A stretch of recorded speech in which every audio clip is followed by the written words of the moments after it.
Great. So we start then. Hey everyone, welcome back to Pleasure Principles, the podcast where we explore the many ways we can enhance our well being, pleasure, and fulfillment. I'm your host Avik, and today's topic will have you thinking about something that you use every single day without giving it much attention: your feet. Yes. So, whether you are a runner, a weekend warrior, or someone just trying to move without pain, so today's conversation is going to be a game changer. Joining us today is Dr. Roberto de Los Santos. So, welcome to the show, Dr. Roberto. Thank you for having me. Very happy to be here and looking forward to our discussion today. Lovely, lovely. So, before we start, I'll quickly love to introduce you to all of our listeners. Dear listeners, Dr. Roberto is the youngest partner at the Foot and Ankle Center of North Houston and a key voice in pediatric medicine. So he brings not just expertise but also passion for helping people stay mobile and pain free. So he's also a bit of a car enthusiast. So who knows, like maybe we will learn how foot mechanics relate to the pedal too. So Roberto, thank you so much for stepping into the studio and uh, I'm totally curious about this topic. Welcome to the show. Thank you. Thank you. Thank you for introducing me. And yes, I'm here in Houston, Texas, here in the US. I studied in San Antonio, Texas, did a medical school or podiatry school in San Francisco in the West Coast in California. And full circle, I'm back in my own hometown in my community where I grew up trying to help everybody. So very much education, about 11 years of training. Lovely, lovely. So, I mean, why do we take our fit for granted? I mean, until something goes wrong. Like, is there a common issue or misconception that you see patients struggling with because they ignored their feet for too long? So it is very common, especially in the elderly patients. They're so used to, in their mind, feeling young, feeling active, but their bodies and their bones, their muscles, they're slowly shrinking, withering away. You got to remember the muscles and tendons are composed of water. And when you age, you have less water in your whole system. Your bones get thinner, they get weaker, and overall it limits you. Even though you have the will, the mental capacity, little things like climbing up the stairs, going down a hill, taking a walk, running or jogging, as much as the your will to push through, your body isn't there anymore. And that's kind of a realization when they have an injury or a fracture, a sprain, and then they come to see me, where I have to slowly tell them, hey, this is how you look, this is what you want. I know how to get you to the your destination, your goal, but it's going to take some time. So, yes, people take their feet for granted until a small injury, fracture, or even stepping on something they shouldn't have causes a lot of issues. Yeah, I mean, I mean, it's my perspective, definitely. It's really funny when you think about it because our feet supports everything that we do, from standing to dancing to running marathons. And I imagine like when people finally come to you, they are almost in shock, like, wait, my feet matter this much? Huh? So, I mean, what's the most dramatic turnaround you have seen after treating someone? Somebody who had severe pain for 2 years, very common is called plantar fasciitis or Uh-huh. pain in the heel. Okay. There's a fascia connected right to the heel bone that just pretty much tugs and it's in a chronic inflammation. I give them always three options, and once I get them healed, something that they Yeah. have for 2 years all of a sudden is gone and they're very happy. But that's been the quickest turnaround where they're in shock that, yes, we have medicine. Yes, not everything is surgery. There's other ways to treat foot pain. Right. Yeah. So, as a surgeon and someone passionate about limb salvage, what does mobility mean to you? Not just physically, but emotionally and psychologically. Um, so mobility is the freedom to get from point A to point B Mm, by any means necessary. mm, So as a reconstructive surgeon, I yeah. cannot promise the patient, hey, when I'm done with surgery, it's going to look identical when you were 21 years old. I'm going to Mm, have to be honest and say, I'm going to do my best, but I'm going to make it into what's called a plantar grade foot, a 90-degree foot. So you can walk, you can push, you can still keep moving. Um, I try my best, but surgery is it's a tricky business because not every person is the same. Not every situation is the same. I study a lot, I read a lot, and look at the my own past surgeries and say the patient, this is what I have plans and goals for you. And as long as we can eventually keep you moving, which sometimes it takes 6 months or maybe a full year, and I've had those patients. I've had a handful, close to about a dozen now. I've only been doing this for 3 years, but giving somebody hope in their mind, they have a goal versus a lot of patients, a lot of doctors, I would say, in different parts of the country, they would say, no, we have to amputate, we have to remove it. And it's a quick surgery and procedure, but that takes a piece of them away. That gives them not the freedom to get up and walk to the kitchen or to the restroom anymore. Majority of these people are in wheelchairs, so psychologically, they're always looking up. They feel less. Um, Something simple as just standing is taken for granted. And I'm trying to long term avoid that. That is my goal. That is my passion. mm. Understood. And do you think we underestimate the link between movement and mental health? Yes, yes, yes. And something as recent as COVID, when we were all cooped up in our houses, Mm, without movement, you don't burn energy or mm, use energy. You naturally gain weight. mm, But we know now that by contracting muscle, it pushes different chemicals into our body to help us um, decrease anxiety, decrease depression, just by being movement, by being active. So we know that is a fact. understood. Okay. And let's talk about anatomy. Like, what's something fascinating about the food's structure that most people don't know? So most fascinating thing is that research and studies have been going for years since Egyptian times. Okay. One of my favorite, I guess, philosophers Mm, quoted it was Leonardo da Vinci is the mm, foot is a is a it's a beautiful mechanic and a work of art, and that's because he himself was studying cadavers.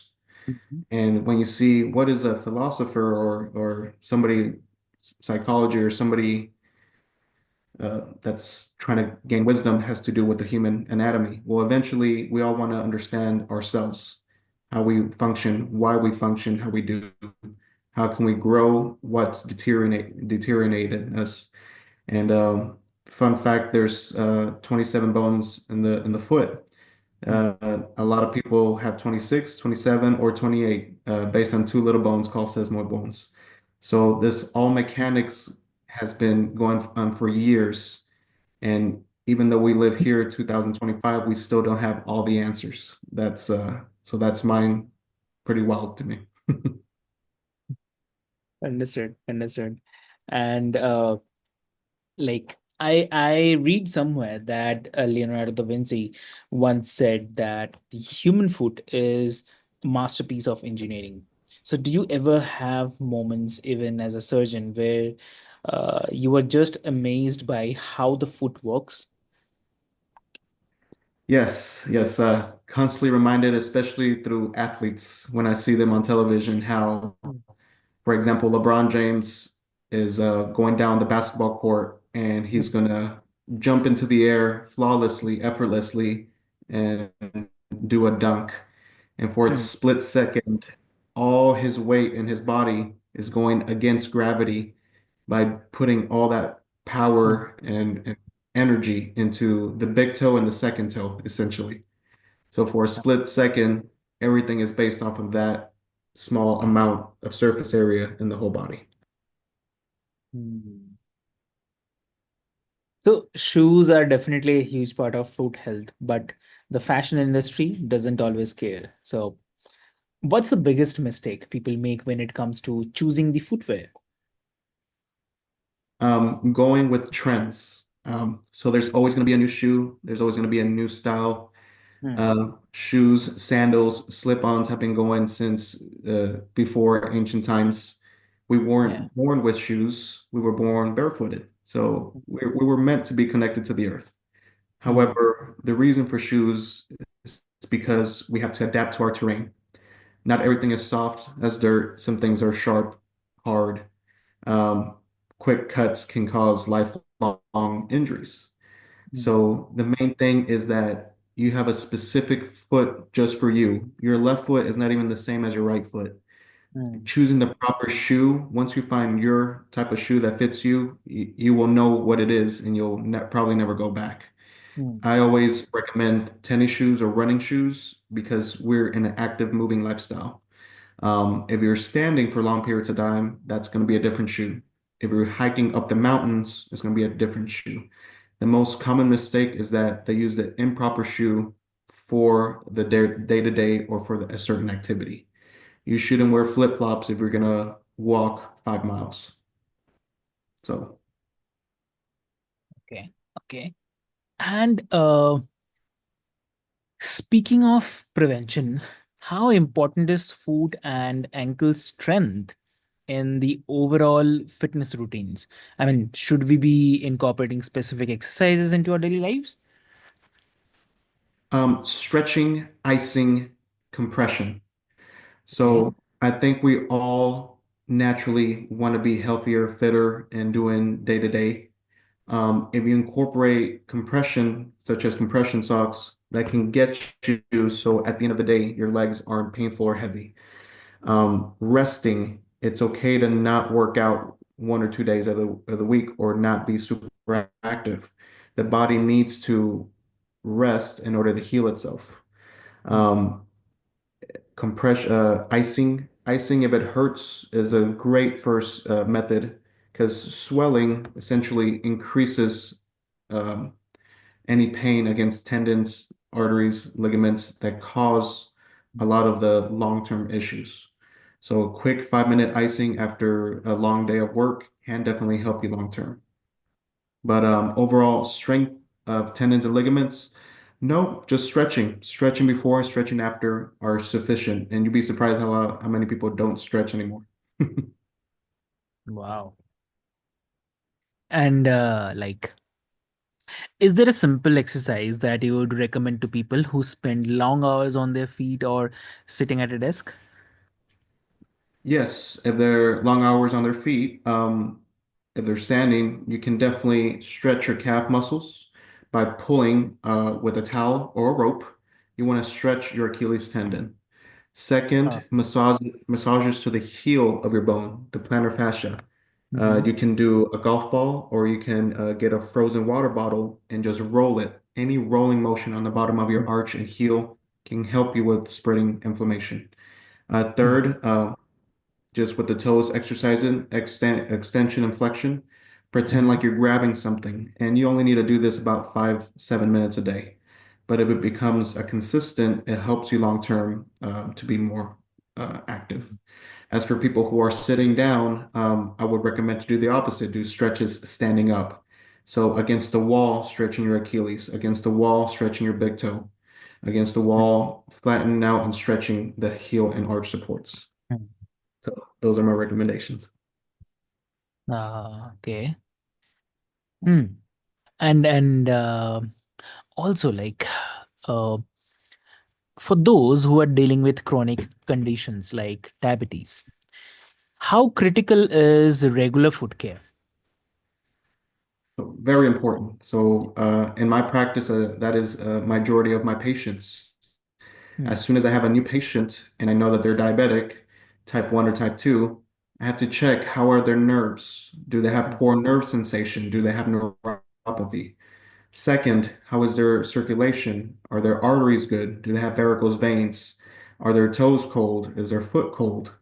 mm, Those are the two main ones. And then finally, how good is your sugar levels? Do you keep them maintained? Do you check them weekly, daily?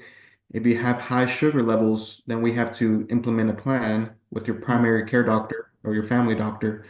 Do we need to add medications? Do we need to change your diet? Do you need to be more active? Um, it's mm, all together.